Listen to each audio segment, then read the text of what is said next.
nitty-gritty, the numbers basically showed a positive flow of cash from either consultant. Will increase traffic on 62, and the traffic studies indicate this will have a minimum impact, in part because the entrance ways and things are going to be readjusted so people can pass without people turning in.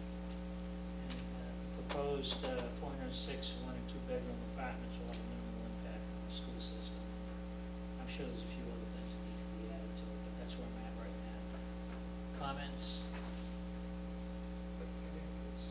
Good approach. I think it's important for the board to be a Now, there's lots of other things in detail that are going to be presented from the CPC. Right. I don't think, yeah, I think And it's more appropriate for I think we just wanted to touch the high level, why we're in support of this, and then go from there and let the other people come in and give the nitty-gritty detail and answer the nitty-gritty questions associated with the overall development. Mr. Jones? I thought you were leaving. No, I'm a monk. On the last item you mentioned, I think might be appropriate to mention the 4 years. You know, the reason why I didn't mention it was that when they did the peer review and they looked at the impact of the number of students, and they looked at, and I can't think of the term they use for allocation of Chapter 70 money, that we wouldn't qualify, meaning that it's a small number and it wouldn't qualify. That was the input that I got from the consultant that Heidi brought in. Oh. Meaning that, it wouldn't have any impact. Significant But impact. it might be worth just mentioning. Now, by the way, if the number went up, Yeah, if the number went up above what they were estimating, Right. yes, it would. Yeah, so I maybe, to mention it as a potential. Okay. Yeah, I think that would be an issue. Again, we were anticipating that the school will get up and concur with whatever the studies have shown as far as the impact on the school Yeah, system. and they've been Right. involved in that.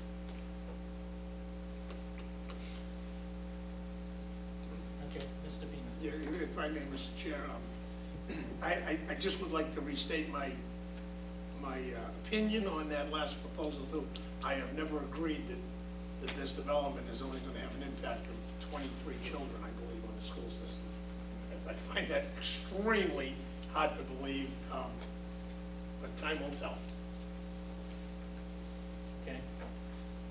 But other than that, I mean, think it's a good proposal. This has come from Yeah. people that have done studies in similar situations in other communities, so it's not just something that No, I know, but I we're think not taking it as, the developer's statement at this point. But my own feeling, but in this day and age, things have changed from studies that were done 4 and 5 years ago. Just my feeling. I think that number will be at least double. Anyone else? Suggestions? I'll be the first person in your quorum. First person? In your quorum. I'll get the quorum started. Okay. All right, Mrs. Bailey. I just wanted to give the board a preview of the infrastructure committee's presentation for town meeting. Mr. Valley kind of set up the laptop and I did bring the presentation with me, but in the interest of the late hour, I thought since everyone got a copy in their packet, we can just look through it quickly rather than talking through the whole thing. And that if you have any questions or at the end afterwards, heard any suggestions. Originally, when the infrastructure committee was formed, if you'll remember, we had hoped to also have a peer review process as part of this. That has not and will not happen into the future, as far as I can see, as there were no volunteers really for peer review as to the criteria we set of engineers, real estate professionals, finance professionals. We do have one citizen who's been very dedicated in participating with us, but we haven't had the ability to form a peer review committee. I just am again going to remind town meeting of the membership, the makeup of it. And basically what we did was we ourselves looked at what projects we could see coming down the pike, talked about that, and then we met with all the departments and committees who might be involved with those projects and others. Everyone was invited in to come. Most came, a few declined for now. Hope that we can convince them to do otherwise in the future. When we were done, we had a list of 16 projects, again ranging from small projects to the sewering of the town, which is ultimately probably the biggest, most ambitious, and one of the most important projects that will be done in the next decade or so in North Reading. We then talked a lot about how we should group and present these projects, being that we're still, the committee feels that it's still in a fairly early stage of findings, especially being that the SSBC, basically their decision and preferences to the middle school, high school project was originally due in the very early part of this year, and that still hasn't been decided upon. We're actually, the infrastructure committee is meeting Wednesday, and we hope to get a fix on that then. So I'll just quickly take you through the projects here, and we grouped them letters A through E. One project that came in onto our radar that we were not aware of when we surveyed the departments was from Dave Hanlon, which was the Park Street East Bridge reconstruction, and this bridge is near the corner of Park and Freedom and Winter Streets. And Dave has reported to us that basically there are structural deficiencies that, if not addressed in the next couple of years, he thinks could close the bridge, and that the state has declined really to help financially with the project, so that's something we see coming down the pike, and you can see the $650,000 cost estimate there. Also, and I think Dave Hamlin has talked to this board before about a facilities needs assessment, again looking at all the buildings that haven't been looked at in detail to inventory them and see, down the pike what if any repairs or enhancements need to be made. Also falling into Group A is obviously the high school, middle school reconstruction project. Reconstruction and renovation, you can see here a wide $30 million delta in terms of where this may fall out, and this slide hopes to be beefed up after Wednesday, after we meet on Wednesday. Pardon? It might. Well, we'll see. And when I say beefed up, I meant more information, but I think dollar-wise. Dollar-wise, we'll hopefully have more details there. Obviously, wastewater treatment, the $34 million price tag comes, a lot of this comes out of the similar presentation that we saw here at our last meeting. The funding will be determined, but it will be a combination of many sources, betterments, tax rate, et cetera. Stormwater treatment, and that $1.6 million addresses, since it says here, I don't think I have them with me tonight, but the study addressed 5 priorities, areas in town where flooding is frequent, so those would be the first to look at there. And those basically, we looked at Group A as fairly, I won't say urgent needs, priority needs in the picture of the 16 projects. Group B includes town hall rehabilitation expansion. We have fairly good data on this, because if you'll remember last June, KBA did a thorough study of town hall and what it would cost to either renovate or build a new town hall out back. We have not taken a position on which is preferable, but just seeing that that's going to be a need coming. It's here, and it will become more urgent as time passes.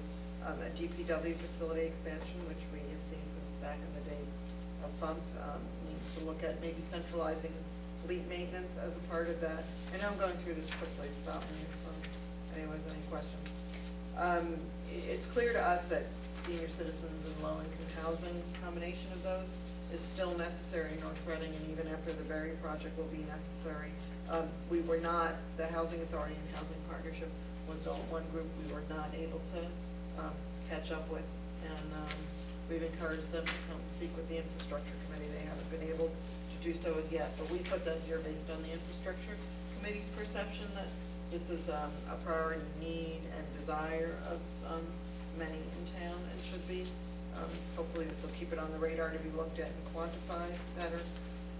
Group C, standing alone, is the West Side Fire Station. We've heard about that, and we saw that as part of the MRI study last week.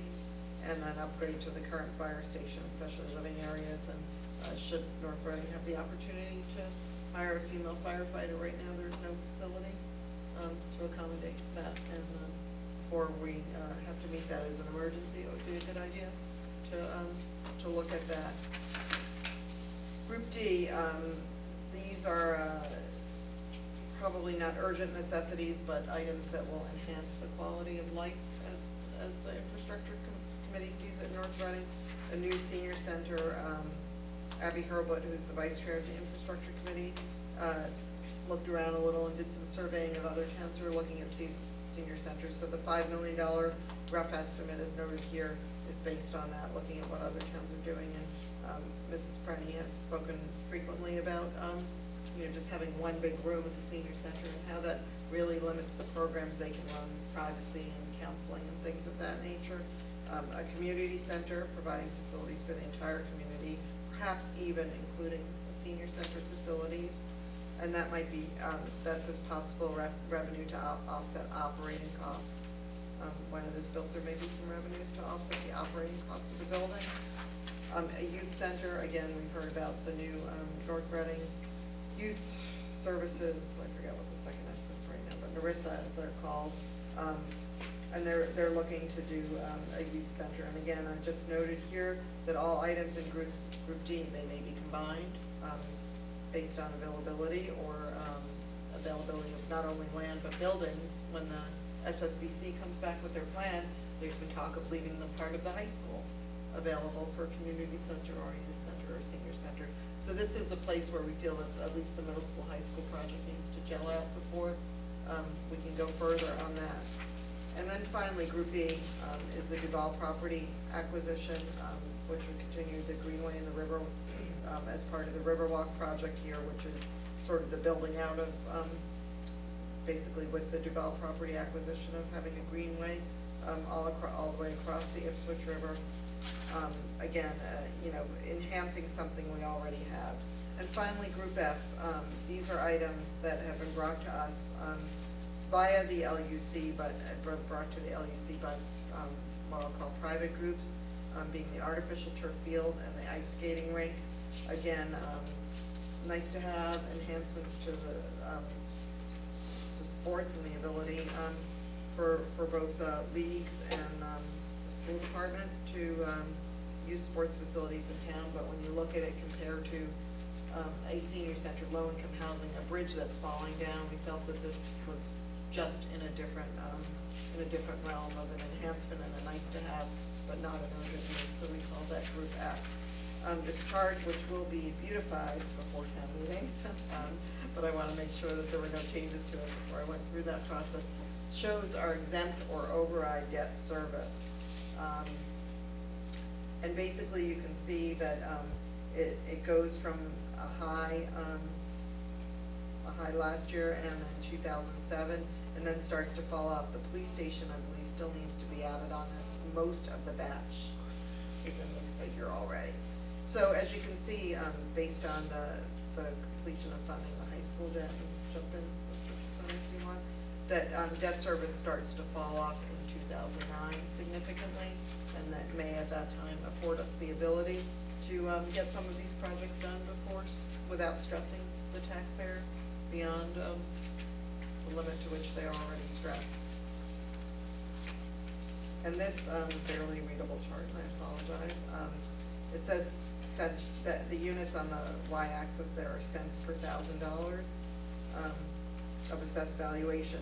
So this just sort of gives you an impact of if we took it, of each additional, and I apologize, that's why I'm going through this as a draft, of each additional $500,000 of exempt debt we took out. So every time we borrowed another $500,000 of debt to do one of these projects, this would be the impact on the tax rate for $1,000. So it sort of gives some perspective there. And this will refine a little more to make it, a little more evident of how it impacts. But and I thank Mr. Chisoni for doing that. This is calculated out over 20 years.